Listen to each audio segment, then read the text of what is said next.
So nevertheless, our lecture for today is about what I call as yung panalo ni Digong.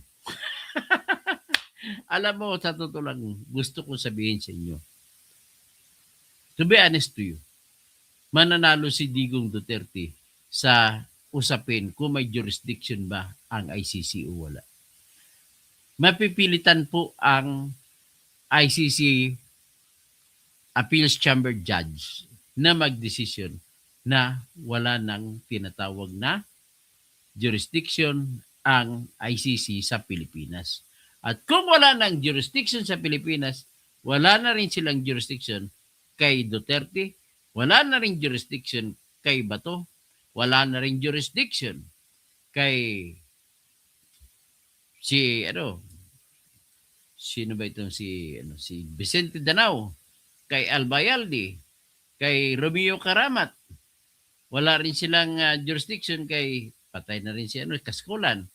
Wala rin silang jurisdiction kay Dan Tigiran na dating NBI chief sa time na yun. At wala rin silang jurisdiction kay Isidro Lapilla na nagiging hepe ng PDEA. At higit sa lahat, wala rin sila jurisdiction kay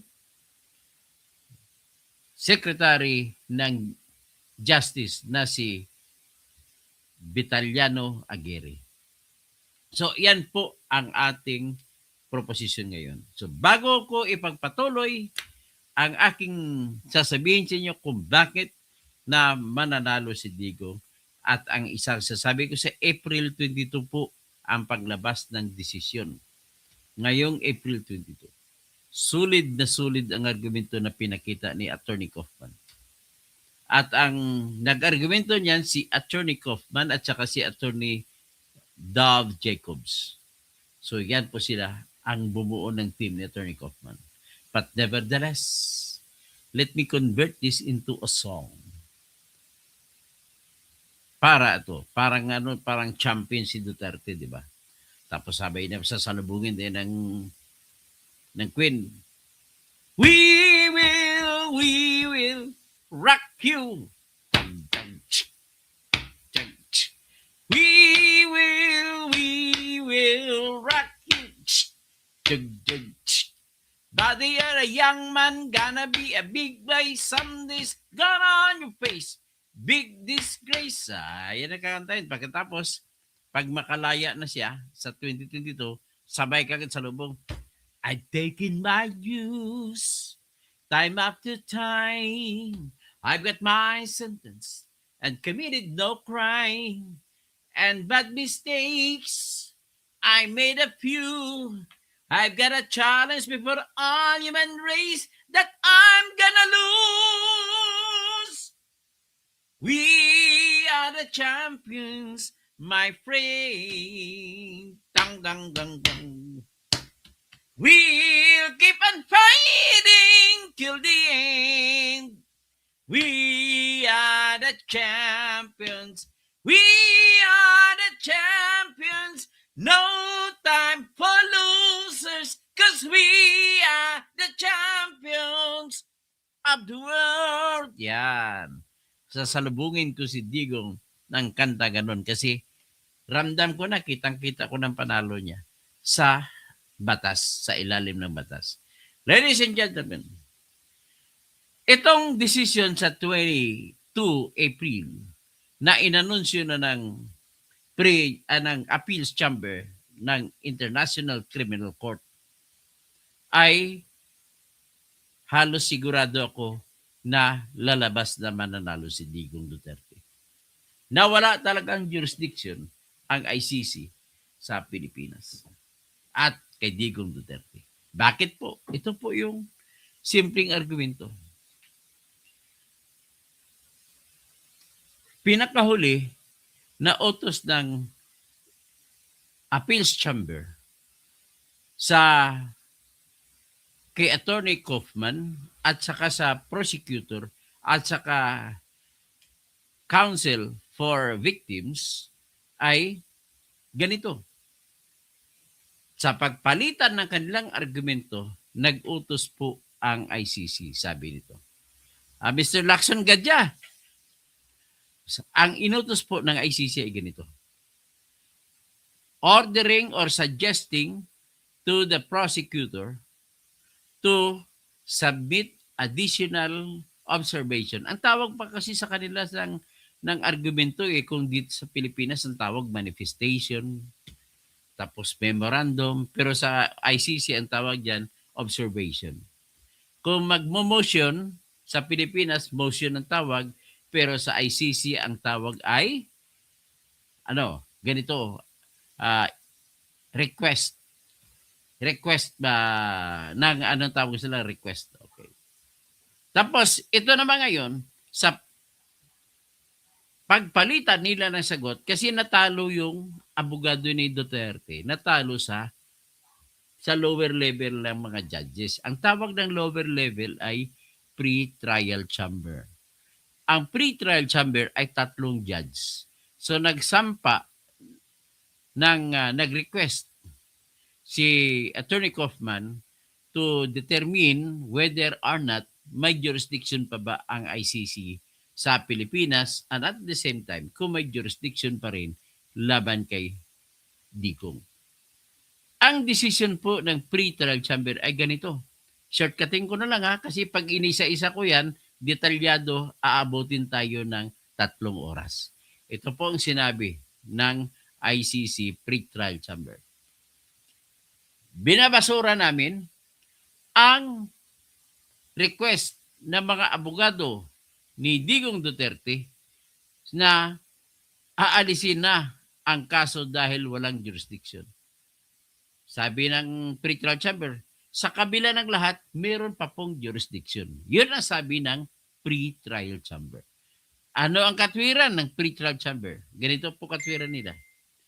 Kinilala ng pre-trial chamber yung argumento ni Attorney Kaufman tsaka ni Attorney Dov Jacobs na wala na dapat jurisdiction ang ICC sa Pilipinas at saka kay Duterte sapagkat nung araw ng sinampa ang request for investigation authority ay yun din yung araw na ang petsa ay May 24, 2021.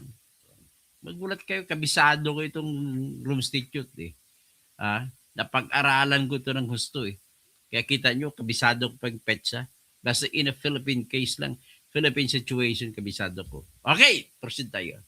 So, nung nagsampa, nung nag-request, ang Office of the Prosecutor ng Authority to Investigate noong May 24, 2021, ay hindi na po member ang Pilipinas ng ICC.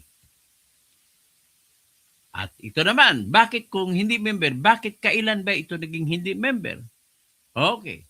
Noong pagkatapos na mag-anunsyo ang Office of the Prosecutor na magsasagawa na ito ng tinatawag na preliminary examination noong February 8, 2018, ang ginawa naman ni Digong, delikado tayo rito.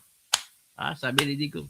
Kaya, through his advisors, matatalino kasi mga abogadong advisors ni Digong. Andyan si Salvador Panelo. Andyan si Salvador Medialdia. Andyan yung naging Secretary General, si Jose Caleda. Magaling. Siya nang patagal kay Sereno ng kuwaran tong gamit. Andyan si Martin Delgra. Nandyan si Attorney Israel Tutorion, yan pong Dean o Decano ng Jose Maria College, yang law school ni Kibuloy. Si Attorney Tutorion po ay isang Muslim, pero siya ang ginawa ni Kibuloy na Dean sa kanyang law school. So nandyan din si Attorney James Reserva, yan, kalaro namin ni Lacson Gadya, ni Lax Gadya dito, si James Reserva, si Attorney James Reserva, ay kalaro namin sa emisyo ng, anong tawag, pusoy, piat-piat. Naubos yung mga allowance namin yan kung matatalo kami sa Pusoy. Tapos si Attorney James Sirserva po sa ngayon ay board member po siya sa Agusan del Norte. And at the same time, dean siya sa College of Law. So po sa siguro sa Orius College of Law. So ngayon, yung mga magagaling mga yan eh. Pagkatapos, edi, ang advice, alis na tayo sa magsampa ka na, sumulat ka na sa Secretary General ng United Nations at i-withdraw na ang Philippines. So sumulat sila, nakarating ang sulat March 16, 2018 ayon sa Rome Statute, doon mo lang ibibigay sa Secretary General ng UN. So ibinigay ng ambassador natin sa UN at ang withdrawal at effective kinalang kaagad ng International Criminal Court. So ginalang, meron pa pong ayon sa batas ng Rome Statute, Article 1 to 7 nag-utos. Any nation can withdraw. But the problem is, there must be 4 conditions to be met. Number 1 condition, the effectivity of the withdrawal must be 1 year after the filing of the withdrawal. So kung sinampa ito ng March 16, 2018, magiging last day niya is March 16, 2018 at 2019. So by March 17, 2019, hindi na tayo member. Kaya nung nagsampa sila, nag-request sila for authority to investigate o nagsampa ng kaso, noong May 24, 2021, ay wala na pong authority ang ICC tumanggap ng request for investigation. Kasi nga nakalagay po sa Article 12, Paragraph 2 at Article 13, Paragraph C na kapag magsasampa ka ng request for investigation, ay kailangan kasapi pa ang bansa ng ICC o Rome Statute kung ang bansang iyon ay mamamayan ang akusado. Nangyari, nagsampa sila. Actually, wala pang pangalan si Digong doon. Philippines pa lang. Situation in the Republic of the Philippines, yung palang tawag. So ito naman ang ICC Pretrial Chamber, inaprubahan. Dito po ang sitwasyon na because of the ambiguity of the language of the law that is written in the Rome Statute, nagkaganon na nangyari. So ibig sabihin, out of the blue, inaprubahan ng pretrial chamber judge yung pag-investigate. So, remember the date. So, May 24, 2021. Ang problema, tumakbo pa ng February 10, 2025. So, almost May na rin yun. So, 2025, 21, almost 4 years pa bago nagsampa ng request for warrant of arrest ang Office of the Prosecutor. Bakit ganun? Alam mo, tanongin mo kahit sinong piskal, si Piskal AJ. Tanongin mo lahat ng piskal sa Pilipinas. Wala pa hong 10 days lang po ang palugit nila magdesisyon niya kung may kaso o wala. Pero bakit dito sa kay Digong Duterte, it took them almost 4 years to decide to file a request for warrant of arrest against Duterte. Grabe, bakit? Ano kayang dahilan? Isa lang po ang ibig sabihin niyan, kulang ang ebidensya nila. Ngayon, kailan sila nagkaroon ng ebidensya? Yun po, nagsigo po, nag-coincide sa mga istorya de maleta na tinanggap noong 2023 December.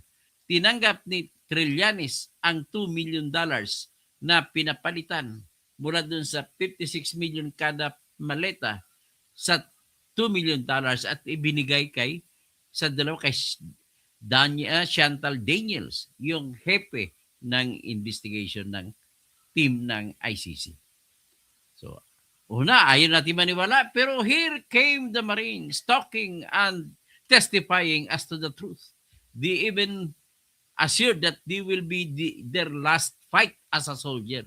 They will die for the country if only to give justice to our country. And they insist that what they told the public is true. Si Milvin Matibag lang ang sinungaling. Pasensya ka na, Attorney Milvin Matibag. You have no monopoly of truth. Okay, so dito na tayo ngayon. Ang nangyari, dahil binigyan, noong February 10, 2025, nagsampa ng request for warrant of arrest. Ang nangyari, bakit ang tanong ko, pangalawa sa tanong ko na matagal, pangalawa sa tanong ko na kaduda-duda, which supports my theory na wala talagang ebidensya, ay bakit si Digong Duterte lang ang kinasuhan. Eh di ba, alam ni Lax Gadya yan, nakapag-aral yan sa MSU College of Law. Kapag ang krimen may mastermind, merong killer sa ibaba at merong ibang inutusan. Eh bakit kung mastermind lang kinakasuhan mo? Eh ang sa ilalim niya sila ni Bato. Bakit hindi sila ni Bato sinampahan ng kaso para palabasan ng warrant of arrest? The only answer is the answer, my friend, is blowing in the wind. The answer is blowing in the wind. Yan mga kanta namin ni Lax Gadya nung araw sa MSU. So, ngayon, kung wala sila ni Bato doon, ibig sabihin kulang ang ebidensya nila. So, ibig sabihin din po, isa pang ibig sabihin yan, talagang planned. At ang Maleta economy o Maleta syndicate noon, walang isa sa mga pakay nila ay hindi na magnakaw, kundi gagamitin nila pambili ng warrant of arrest laban kay Duterte lamang. Interesado sila kay Duterte kasi si Martin Romualdez ay gusto niya maging presidente at ang hadlang sa kanyang pangarap ay walang iba, ay si Sara Duterte. So, kailangan, ang theory nila, ikulong mo muna si Digong, pagkatapos i-impeach si Sara para lusot ang tinataglang plano na magiging presidente si Romualdez. Kita nyo na? Okay, proceed na tayo. Siguro, i-shortcut na lang natin. Ang sabi ko kanina, nagsampa ng request si Attorney Kaufman saka si Attorney Dov Jacobs ng request na ibasura na ang jurisdiction ng ICC over the Philippines. Natalo sila. Pero ulitin ko kung ano ang laman ng desisyon ng pretrial chamber. Sinabi ng pretrial chamber, all right, tama si Attorney Kaufman, tama si Attorney Dov Jacobs na sasabihin na hindi pwede magsampa ng request for investigation kung hindi nakasapi ng ICC ang bansa kung saan mamamayan ang akusado. Tama! Kasi nakasulat po sa Article 12, Paragraph 2 at Article 13, Paragraph 3 na hindi pwede maghingi ng authority to investigate kung ang bansa ay hindi na member ng ICC o di kaya Rome Statute. Recalling the principle, the first principle in international law is this. Mr. Lacson Gadya, this is the first principle of international law. Cheng, makinig ka. Sa labanan sa korte, bansa laban sa bansa, o di kaya mga bansa ang involved. Walang anumang kaso ang pwedeng payagan na tumakbo kung hindi papayag ang bansa na involved sa kaso. In other words, kung hindi na member ang Pilipinas at nag-withdraw na ito at hindi na member ito noong May 24, 2021, ay hindi na pwede tanggapin ang kaso. Kasi number one, technically speaking, ang kinakasuhan dito for Republic of the Philippines, hindi si Digong. Si Digong nagiging incidental matter na lang. Sila na mga gumawa halimbawa ng krimen na crimes against humanity. Ganun po yung sitwasyon. So ngayon, kinikilala naman pala ng pretrial chamber, bakit nila pa binasura ang request ni Attorney Kaufman at ni Attorney Dove Jacobs na ideklara na walang jurisdiction ng ICC over the Republic of the Philippines situation. Bakit? Umagri naman pala, nag-agree po, nag-agree ang ICC pretrial chamber na wala na talagang jurisdiction sana, sabi na sana, ang ICC over the Philippines. O makinig ka, Attorney Joel Botoyan, nag-graduate ng UP, College of Law. Attorney Gabriel Andres, graduate din ng College of Law sa UP. Si Attorney Conte, Christina Conte, konti lang alam. Graduate din sa UP yan. Alam mo, may utang kayo sa bayan. Kayo mga graduate sa UP, mapa-college of law man o hindi, may utang po kayo sa bayan. Kasi bakit? Kaming mga mamamayan ang nagbabayad ng tuition ninyo nung kayo'y nag-aaral sa UP. Kaming mga mamamayan ang nagbabayad ng sweldo ng mga professor. Kaya si Professor Cielo Magno, huwag kang magmamayabang. May utang ka sa bayan. Ang sweldo mo dyan bilang professor at ang tuition mo dyan nung nag-aral ka sa UP, College of Law. Ay, hindi. College of, nasa business ata siya. Ay, kailangan magbalik ka ng iyong effort sa bayang Pilipinas na paaral sa inyo. Maswerte nga kayo sa UP kayo kapag-aral. Ako sa MSU lang ako ng Mindanao State University ako nung sa civil engineering course ko. Kaya at the same time, I am a civil engineer with license number 66732. Kita mo, baba na ng number ko. Sa ngayon, mga nasa 150,000 na ang number ng mga engineers. Tapos, nag-aral ako ng law sa pamantasan sa likod ng Manila City Hall. Ano yan? PLM, College of Law. Pero, mas ako pa, yung may pagmamahal sa bayan kaysa kayo ng mga graduate sa UP. At ang matindi pa ron, minamali-mali ninyo yung mga kwento ninyo. Pinapaniwala ninyo ang Pilipino na ang mali ay magiging totoo sa harap nila dahil graduate kayo ng UP. O ito na kayo. Pag-usapan natin ngayon. Sabi ng pretrial chamber, tama si Attorney Kaufman, tama si Dove Jacobs. Pero bakit pinayagan ng pretrial chamber na huwag na, pero may jurisdiction pa rin? Sabi na ng ICC, ano ang ginamit na dahilan ng ICC? Ganito po. Base po sa kahit na sabihin natin na wala ng jurisdiction ang ICC sa Pilipinas, pero meron pa rin tinatag na residual obligation. Ano ba yung residual obligation? Ito po yun. Doon po makikita yan sa Article 127 ng Rome Statute na nagsasabi ang sino mang bansa ay pwedeng mag-withdraw sa ICC sa kondisyon. 4 na kondisyon. Unang kondisyon ay kailangan 1 year mo na mag-take effect minimum ang withdrawal. Number 2 condition, kailangan bayaran mo ang membership at contributions mo at ang mga lahat ng dues. O may utang ka doon sa ICC, bayaran lahat yan. So, number 3 condition, kailangan kung meron kang cooperation or agreement o kasunduan na nagawa sa ICC between the Philippines and ICC, magpapatuloy yun na maging epektibo kahit na hindi na member ang Pilipinas.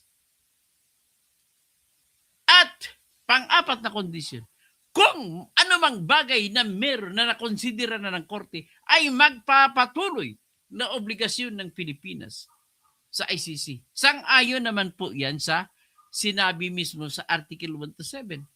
So on top of that, merong the basic principle or the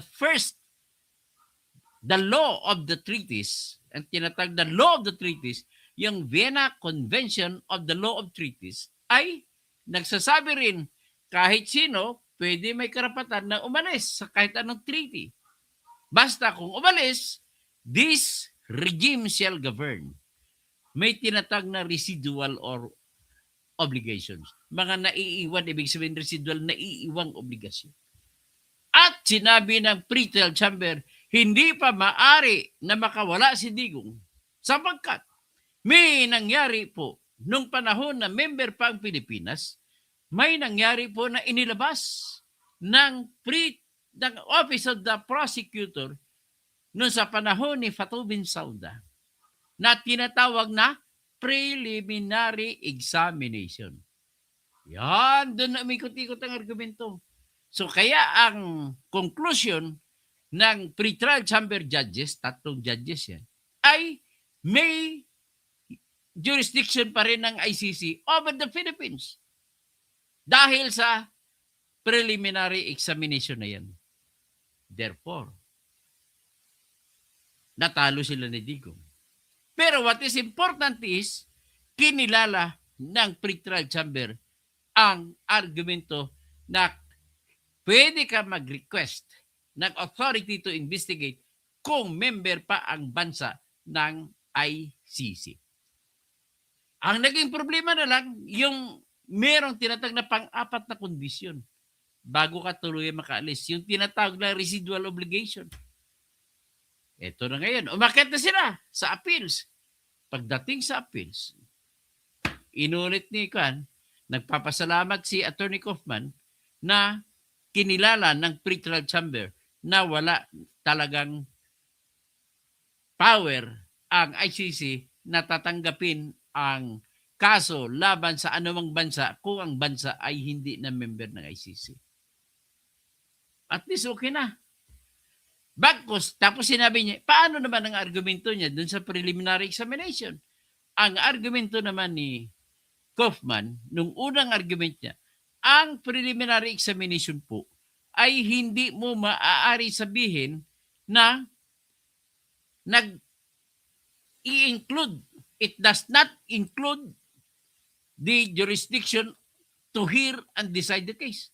Kundi examination lang. Bakit? Anong argumento ni Kaufman sa examination? Sabi niya, ang examination po ay ganito na po yun. Pag kinuha mo na, pag nag-organize ka na, nag-deklara ka na mag-examine kayo, nag-scour lang kayo po sa internet. Kasi wala pa naman kayo authority, hindi kayo pwede sumulat sa kahit anong bansa. Dahil wala kayong authority from the court. So in other words, ala chamba, kung mayroon magbibigay sa inyo na certified copies ng mga dokumento patungkol sa krimen, kung wala kang authority from the court, hindi ka po pwede manghingi ng dokumento galing sa Supreme Court ng Pilipinas, galing sa PNP ng Pilipinas, galing sa PDEA ng Pilipinas. Hindi ka po pwede manghingi. Therefore, at that stage, kahit sabihin pa natin na may malakas na hawak na mga pruweba na ang ICC Office of the Prosecutor, ang problema nila at that time, walang authentic documents sila na magagamit. At kung walang authentic documents, ay hindi kayo pwede magsampa ng request for warrant of arrest. Because the pre-trial chamber does not issue warrant of arrest kung ang dokumento na supporting the request ay hindi certified copies. So, are you now getting me? Okay, ganito. That is number 1 argument of Kaufman. Hindi, iba yung investigation, iba yung examination. Kaya nag-request for investigation very clear sa Article 12 and Article 13 ng Rome Statute na kapag mag-investigate kayo under Article 15, then go back to Article 12 at pupunta kayo dun.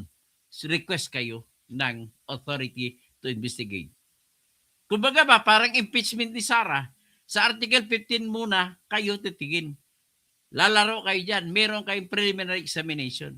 So, ginagawa nila sa Office of the Prosecutor ay nagbubukas din ng tinatag na Human Rights Watch. Nagbubukas din ng Amnesty International. At higit sa lahat, nagbubukas sila sa lahat ng mga websites dito sa Pilipinas. Kaya ang nakuha po nila ay mga balita sa mainstream media na kung saan pinapakita si Digong na nag-speech, kill, kill, kill, kill. Oh, yun. Nakuha nila. Kaya lang, ang nakuha nila, it turned out during the confirmation hearing ay may karugtong pa pala yung video. Pinutol na mainstream media. But if you will kill without justifications, there will be a hell to pay for you. Yan ang warning niya sa mga pulis. Tinanggal nila ang dulo ng video. Spliced out. So with that, alam na natin ngayon, ibig sabihin po, may kutsabahan ang mainstream media.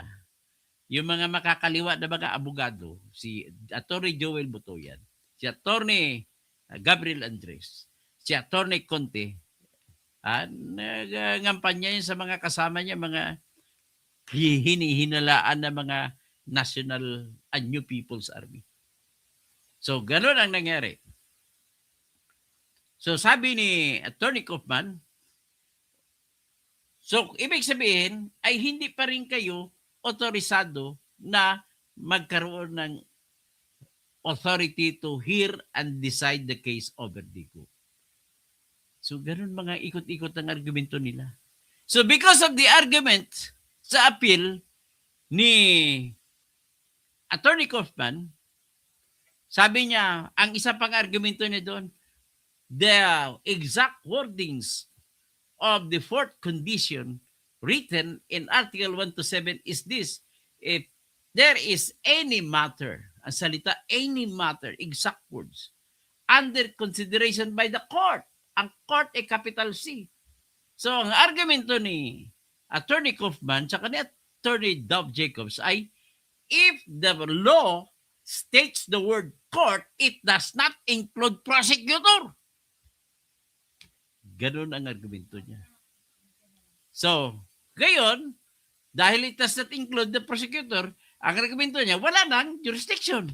Kasi ang gumawa, prosecutor, nagkiklaim, preliminary examination lang yan, hindi kasama.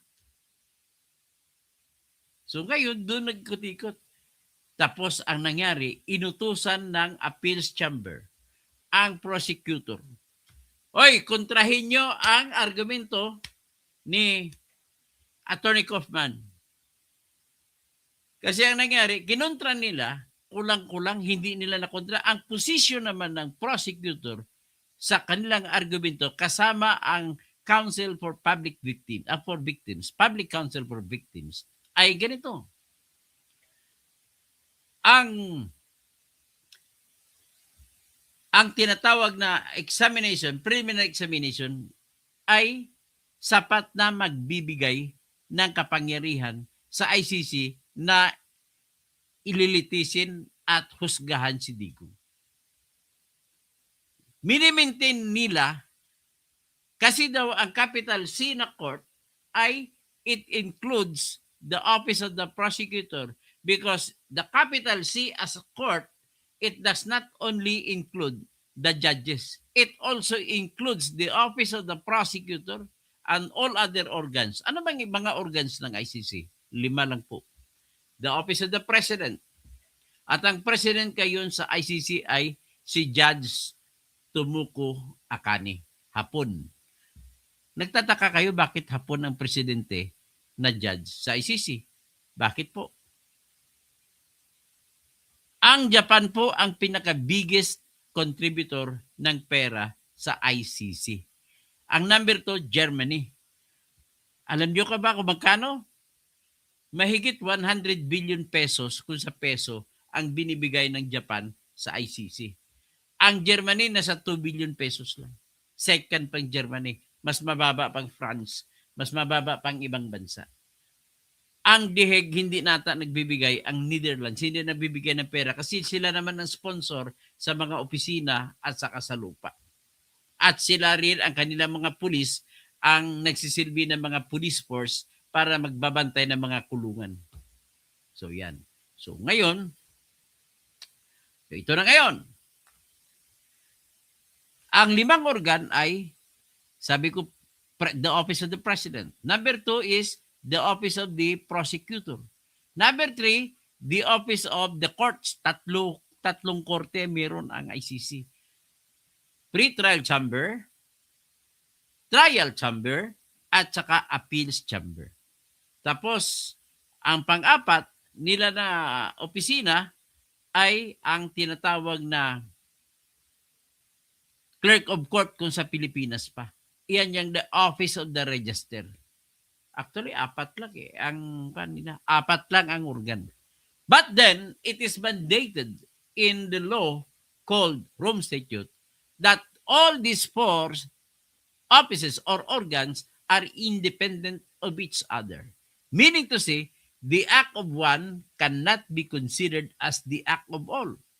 So meaning to say, the act of office of the prosecutor can never be considered as the act of the entire ICC. Yan ang argumento. So matapang ang argumento, kaya inutusan, nang sumagot na yung ICC, sabi ng prosecutor, hindi, yung sinasabi ng preliminary pre-trial chamber na tama yung Article 12, paragraph 2 at saka Article 13, paragraph C na pwede magsampa lamang kung member pang Pilipinas o hindi, ay obiter dictum lang daw. O, sa mga nag-aral sa law school, kagaya kay Lacson Gadya, ang ibig sabihin po ng obiter dictum, yan po yung deklarasyon ng korte sa mga bagay-bagay sa isang kaso kung magdesisyon na, pero hindi siya kasama sa issue. Kumbaga parang declaration without any purpose. So sinabi lang, pero ang sagot naman ng office ng appeals chamber, inutusan ngayon ang prosecutor. Sagutin ninyo, ito ang tanong. Kumbaga kung sa Supreme Court pa natin, submit memorandum and here are the questions for you to dwell around. Number 1, ano ang ibig sabihin ng Article 12, paragraph 2 at Article 13, paragraph C? Yan ang unang tinanong sa kanila. Pangalawang tanong, ano ang ibig sabihin ng Article 1 to 7? Pangatlong tanong, how do these three articles interact with each other? Yun lang ang tanong. Ibig sabihin po, napakasimple na po. Diyan na lang po mag-ikot-ikot sa tatlong artikulo ang tinatawag na appeal chamber ng ICC. So ngayon ito. Ang ganda ng argument niya kasi unang argument ko dyan that I really wanted Kaufman to deliver kasi kung ako kasama sa team niya, ang number 1 argument ko dyan is this. The principle of criminal law is very, very strict. You cannot get the power to hear and decide a case if there is no law that explicitly gives me that power. Because power can never be presumed. Yan laging argumento ko yan. So kung hindi ba power, and then preliminary examination, there is no law in any part of the Rome Statute that says that having that preliminary examination is equivalent to having that authority to hear and decide the case. And if there is that silence in the law, it could be at best doubt whether or not ICC has the power over the Republic of the Philippines or over Digong Duterte. In other words, yan ang tinatag namin na doubt. At saka alam naman natin sa mga nakapag-aral sa law school, if there is doubt, it must be resolved in favor of the accused. Kung sa Tagalog pa, kung may duda, ibigay mo ang pabor sa mga akusado. Kung sa Latin pa, in dubio pro reo. Yan. Alam ng lahat ng mga nagkikinig na mga nag-aral sa law school, yung mga nakikinig sa akin ng mga judges, yung mga abogado, yung mga piskal. Piskal, AJ, makinig ka para magiging matalino ka sa mga comment mo. Ganun po. So, ibig sabihin, ang preliminary examination ay hindi po siya walang batas sa Rome Statute na nagsasabi na ang preliminary examination ay magbibigay ng authority to investigate. Diyan pa lang po, patay na, talo na. Next, ito matindi. Sumagot ngayon si Attorney Kaufman sa sinagot ng mga prosecutor. Anong sagot naman ni Attorney Kaufman? Doon po ako natuwa. Nakinig siguro si Attorney Kaufman sa aking mga vlog. Kaya ang sinabi niya, it is written in Article 58 that says that to obtain warrant of arrest against any person in any state that is under consideration, then it can be done only after investigation. Dinadahan-dahan ko, after investigation. Ibig sabihin, kung wala pang investigation, hindi ka pwede magsampa ng request for warrant of arrest. Anong logic behind? The logic is, you cannot secure certified copies from any countries in the world without that authority from the court. And the only authority that can be gotten from the court can only be done if you apply for investigation authority. And you can apply investigation authority only if and only if the state that you are subjecting into investigation is still a member of the ICC. Otherwise, wala na. So, ibig sabihin, balikan natin ng konti. Nung nagsampa ng request for authority to investigate noong May 24, 2021, ay wala na silang kapangyarihan dahil hindi na member ang Pilipinas ng ICC. Therefore, zero. And it also means na hindi pwede gamitin ng Office of the Prosecutor ang kanilang nakuhang authority to investigate. Ang ibig naman sabihin yan, ang lahat ng mga dokumento na kuha nila gamit ang authority to investigate na hindi na member ng Pilipinas ay null and void. Hindi na pwede mabibigyan ng visa. At kung hindi na mabibigyan ng visa, ang ibig sabihin nun, ang ginamit ng mga dokumento bilang ebidensya sa pag-apply ng warrant of arrest laban kay Digong Duterte ay null and void. At kung null and void, then there is no more jurisdiction over Duterte and over the Republic of the Philippines. And if there is no jurisdiction over the entire Republic of the Philippines, then there is also no jurisdiction over Bato de la Rosa, over si Dante Giran, over Isidro Lapina, over Vicente Danao, over Oscar Albayalde, over Romeo Karamat, over Secretary Vitaliano Aguirre. Simple. So, very sure na po ako na mananalo na si Digong. Kaya palakpakan ko si Attorney Kaufman. Isa lang ang ibig ko naman sabihin dito.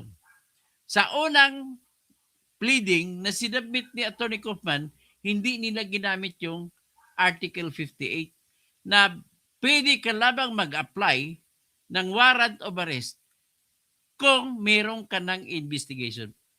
Para makita ninyo, ipakita ko sa inyo ang Rome Statute. Ito, ipakita ko muna sa inyo itong final nila ni Attorney Kaufman. Ito. I hope so, nakita ninyo yun, number 13, paragraph number 13. Okay, sa paragraph number 13, sinabi nila ni Attorney Kaufman, careful analysis of the Rome Statute reveals that the initiation of an investigation cannot comprehend a preliminary investigation. The defense provides here two obvious examples. Firstly, Article 58 provides that the prosecutor can request the issuance of an arrest warrant at any time after capital letters, ay bold letters pa, after the initiation of investigation. Very clear? So punta tayo ngayon sa tinatawag na Rome Statute. Ito naman ang Rome Statute, ipakita ko sa inyo. Ito po ang Rome Statute. Article 58. Issuance by the pretrial chamber of a warrant of arrest or a summons to appear. Yan po ang Article 58. Dito nila ginamit laban kay Digong. So, anong exact number 1? At any time after the initiation of the investigation. So, ang na-initiate nila, preliminary examination lang. In other words, walang jurisdiction. So, this is the finest and the most solid argument na ginawa ni Attorney Kaufman para kay Digong Duterte, at sigurado na ako na mananalo na si Duterte dito. So, at ulitin ko lang, at any time after the initiation of the investigation, the pretrial chamber shall, on the application of the prosecutor, issue a warrant of arrest of a person if, having examined the application of the evidence or other information submitted by the prosecutor, it is satisfied that, letter A, there are reasonable grounds to believe that the person has committed a crime within the jurisdiction of the court. And, letter B, the arrest of the person appears necessary. And under B, number 1, to ensure that the person's appearance at the trial, to ensure that the person does not obstruct or endanger the investigation or the court proceedings, or number 3, where applicable, to prevent the person from continuing with the commission of the crime. Very clear na ba? I hope so. Clear na sa inyo. Okay. So, yan na po. Hanggang dyan na po ang ating diskusyon. Napaka very clear. Okay. So, yung mga kagaya kay Ronel, ano ba, wala ka pong kalapatan, Ronel, na kumontra sa akin. Kasi unang-una, graduate pa ako sa College of Law. Number 2, pumasa ako sa bar exam ko once lang. Number 3, nasa top 30 po ako nung ako nag-take ng bar exam. Number 4, nabigyan po ako ng Doctor of Jurisprudence na diploma. Number 5, nung ako ay abogado, hindi pa ko tinanggalan ng lisensya, halos lahat ng kaso ko ay napanalo ko. Number 6, lahat ng libel case ko pinanalo ko. Number 7, lahat ng libel ni Percy pinanalo ko. Ang dami-dami. Lahat ng halos ng lupa na hawak ko, expert po ako sa land case. Okay? Ganun lang po masabi ko, Ronel, sa iyo. So, Dan Desirado, Moneyboy, Altia Luis Gesta. Tapos almost pareho yan sa impeachment ni Sara. Maraming irregularities. Tama po kayo. Sa mamaya, pagbalik ko galing simbahan, ay magdidiscuss tayo ng impeachment. Tapos, sino pa? Si Serlito Pornias. Problema ngayon ang ICC judges kung paano ipaliwanag, i-justify kay PBBM at LAM ang binigay nilang 2 million. So, Ronel, glad to see you here. Lagi kang nakikunanood sa akin. O ba yun na yari na, walang magaganap na investigasyon para isyuhan ng warrant. Very basic po, pero di ginawa. Ronel, Yasmin, idol po talaga kita. Doc, very brilliant and consistent. Talo mo pa yung mga bubong abogado. Andrea Guico, mayap agad panapon sa mga kabalin ko. Naimbag na malim sa mga kabsat ko. Andrea Guico watching from Malaysia. Aba, diyan ka naman sa Malaysia. Grabe, bakasyon ka lang Ronald, isa pa yung apila ni Kaufman. Ay, kwento. Huwag pa kasi kayo magkwento nang hindi nyo alam ang pinikikwento nyo. Helen Baguio, naimbag malim. Tapos Randy, yes attorney. Jensri, maraming nagmamahal kay Tatay Digong, proven yan. Jolmer Tesoro, wala ka na sa hulog. Alam mo, kumampi ka na sa korap. Hindi po korap si Digong. Ang kurap po si Bongbong. Kung sabihin nyo nagkurap sa Parmali, ang tanong ko po sa inyo kung nagkurap si Digong sa Parmali. Kung lahat ng mga Pilipino ay na-injectionan ng vaccine ng 3 beses, ay walang korupsyon na nangyari. Kung meron man kukunti lang yun. Ronel, ay hindi na, sino pa? Si Josie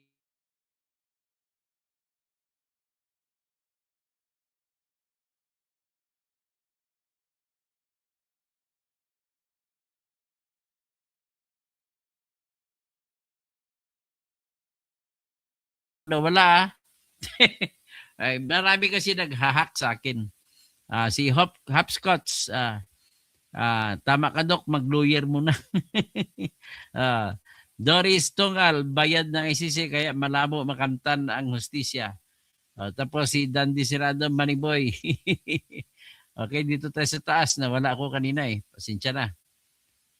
Si Ernesto Mojica, abogado ka ba ng ICC? Hindi po, pero mag-apply po ako sa ICC na magpa-accredit ako as lawyer doon. Kabisado ko na yung batas eh. Solid Duterte kami, Toto. Solid Duterte tayo, sigurado na yan. Kaya sabi, kakanta nga si Digong, lalabas si aeroplano. Ang Pilipinas, Duterte pa rin. Naputulan ng ulo si Bongbong Marcos ni Sara Duterte. Jorim, naimbag ng malim, mga kamsat mo. Okay. Si Pilipo Isip, no more freedom for Digong. Wala ka bang isip? Kano naman si Jong Isip, si Councilor Jong Isip.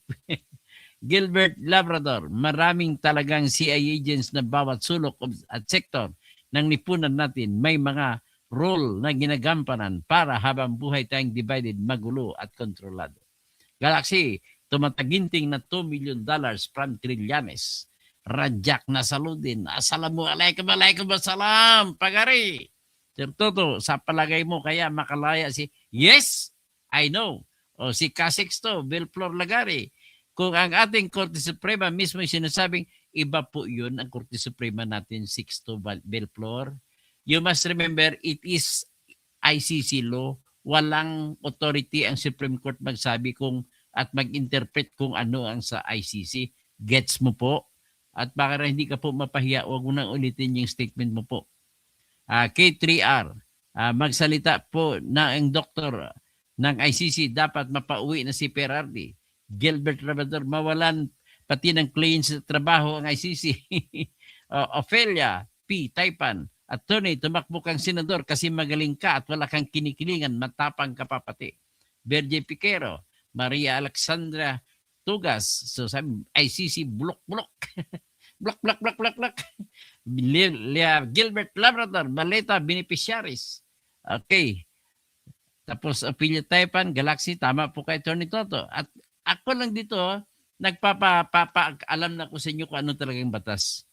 Hindi po ito kwento as Attorney Akan, Sixto, Belflor Lagari. Magkaibigan tayo.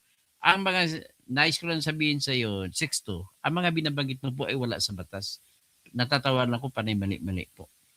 Ophelia Taipan, may knowledge po kasi sila. Sa Maybe Authority, hello sir, Galaxy, Virgie Piquero, Gilbert Labrador, Elcid Pablo, Katoto, parang may bayaran dyan talaga sa ICC. So, Kevin John, panalo po yan, 100%. Lumi Pinugo, Pede, Kevin John, Donald Smith, Lux Gadya, always listening to your talks. It makes sense. Si Biladjo Junior Socorro, tapos si K3R, tapos si Iladjo pala, hindi Biladjo, Daibot Remix. Okay, ito naman sasabi ko po. Sa kaso ni Sara Duterte sa impeachment, nagdi-discuss na ako, nag-predict na ako na mananalo si Sara, nanalo si Sara. Balikan natin ang ating mga vlogs, ang vlogs ko nung kay Sara Duterte. Kung ano ang inargumento ko, ganun din ang kinopya ng Supreme Court. Hindi, nagkataon na kami ng kaparian ng Supreme Court ng dahilan. So anyway, with this key, ang ginagamit ko po rito yung knowledge ko, deep knowledge of law. Kaya nasasabi ko na mananalo si Digong. Okay? At siguro, kakantahan tayo. We are the champions, my friend. Tang, tang, tang, tang. We'll keep on Fighting till the end. We are the champions. We are the champions. No time for losers, cause we are the champions of the world. Ayan. Lalabas na si Digong. Pagbalik ni Digong, nako, delikado naman si Bongbong. Ha? Okay. Alam mo, naawa din ako sa mga AJK victims. But the problem is, misplaced po yung habol ninyo. Dito po kayo magsampa ng kaso sa Pilipinas. Ganun lang po yan. Hindi po doon sa ICC. Dito sa Pilipinas kayo magsampa ng kaso. Ang problema ninyo, nagsampa na kayo, hindi naman kayo tinutulungan ni Bongbong Marcos. Di ba?